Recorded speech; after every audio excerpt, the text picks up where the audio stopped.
This is huge. President Trump has essentially declared war on the world. Not with bombs, but with something just as dangerous: tariffs. Take a look at this list. Allies, enemies, friends, neighbors, almost everyone is caught up in Trump's global trade war. Wait a minute. Heard and McDonald Islands?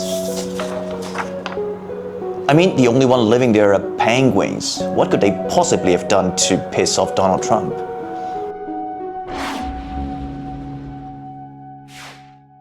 April 2nd, 2025 will probably mark the end of a global trading era.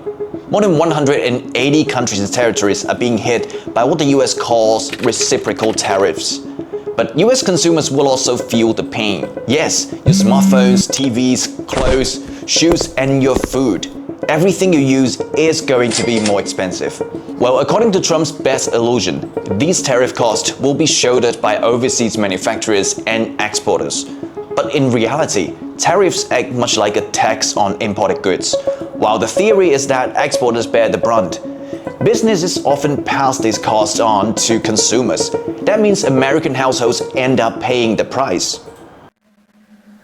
So what is Trump trying to get with this huge, indiscriminate trade war, even at the cost of his own voters? His idea is to bring manufacturing back to the States, but not with better tax cuts for companies, not with better policies to attract talent, not with smoother transportation or logistics, but with tariffs. For products to be made domestically, companies would need to build new factories and hire a massive workforce.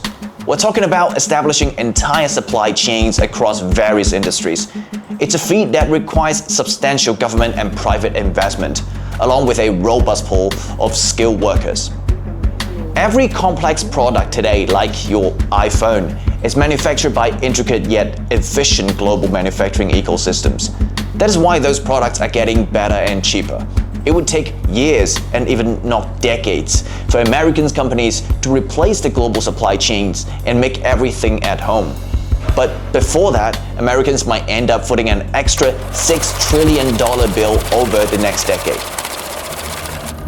The big question now is, how will other countries respond?